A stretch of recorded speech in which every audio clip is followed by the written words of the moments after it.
In this video, I want to set you free just a little bit more because we're going to talk about letting go of controlling the outcome with a particular person. And we're going to talk about allowing yourself to observe, allowing this person to show you who they are and to show you what their current capacity is for feeling, for emotion, for accountability, right?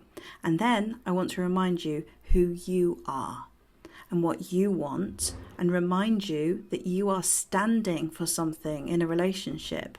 The person that you are being is either going to accept less than what you know you deserve, or you're not, right?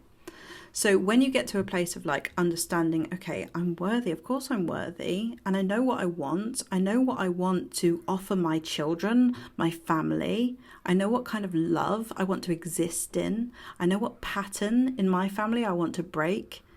And you know that so clearly. You have values when it comes to love. You have values when it comes to how you want to be in a relationship.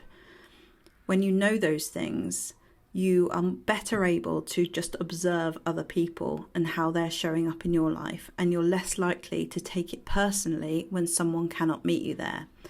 So sometimes one of the things that happens in these situations is that you've been a people pleaser, you've been the fixer, you've been the one making stuff happen. And if you're with an avoidant, this is what happens, because they often pull back, and that's their pattern. They pull back and they kind of make you go forward.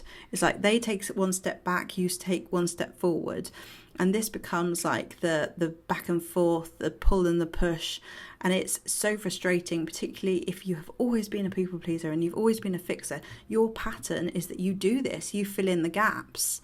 You take on the responsibility for the uncomfortable distance between you, right? And it's not your responsibility. But the other thing about this pattern is that if you've got this pattern, you also have a pattern of finding people who don't take responsibility, who allow you to sit to do the work, right? So that's half of the problem.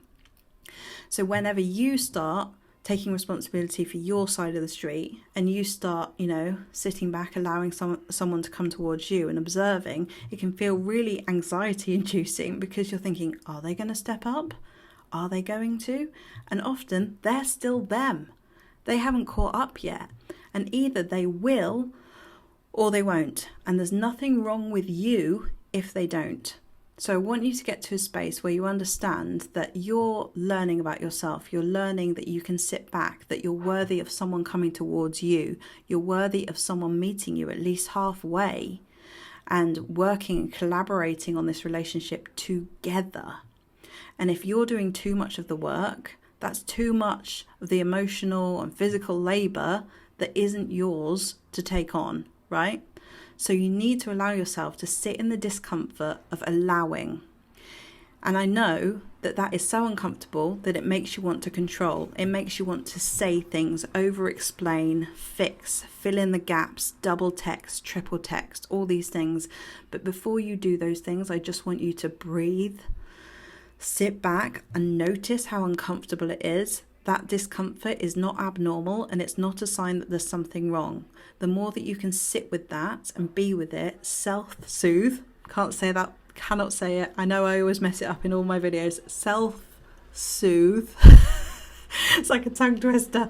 The more you can learn to do that, the more you're going to be able to notice, does this person have the capacity to meet me where I want to be met? And if they don't, that's on them. It's not for me to fix. Remember the phrase, I am not responsible for fully functioning adults. Okay?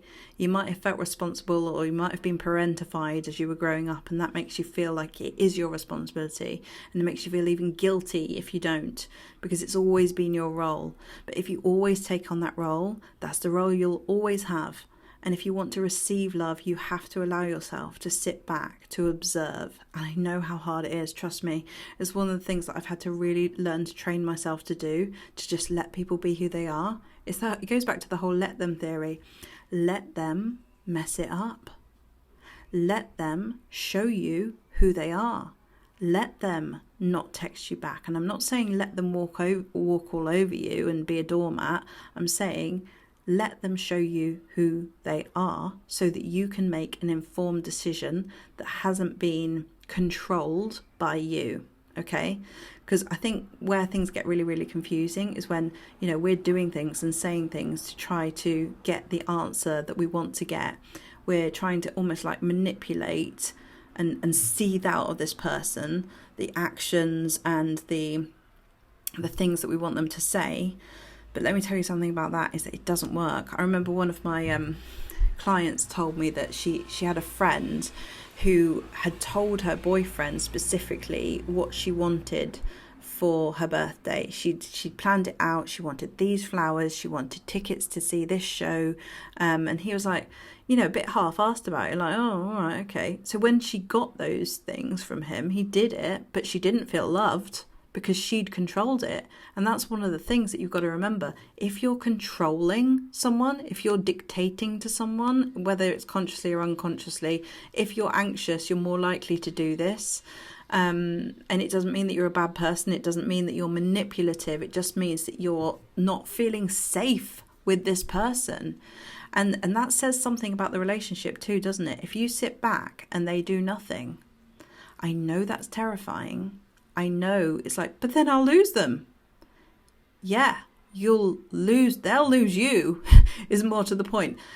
But you'll lose someone who's not showing up for you, which is a good thing, right? That's a good thing, because actually it frees up space for someone who can really care and love for you to come in. I know this is easier said than done, because when you're really invested in someone, you're not there yet. You don't want to see that maybe leaving space for them to be who they are will show you who they are. Then you can see things clearly without trying to make it something that it isn't. When you try to manufacture a relationship, it doesn't work. So I hope you found this video useful. There's so much more we can say about this, but it's really just a call to say, stand for what you believe in, be the person that you want to be. Sit back a little bit, at least a bit more than what you're doing. You don't have to go all out, because your nervous system probably won't like that. But where you're called to like double text, triple text, organise another date when it's always been you, just pause and just see, let me just see what they do. Let's see if they come towards me, and sit with that discomfort, sit with the fear of losing them, sit with the fear that you might be wrong about them, and let's see what truth can set you free, okay? Because you deserve to be loved equally. You deserve to be prioritized. You deserve to be held. You deserve to be putting in as much effort as this other person, both of you together working on the relationship. And when you sit back, all you have to do is process these uncomfortable feelings, because the thing is that what's making you control it is the discomfort.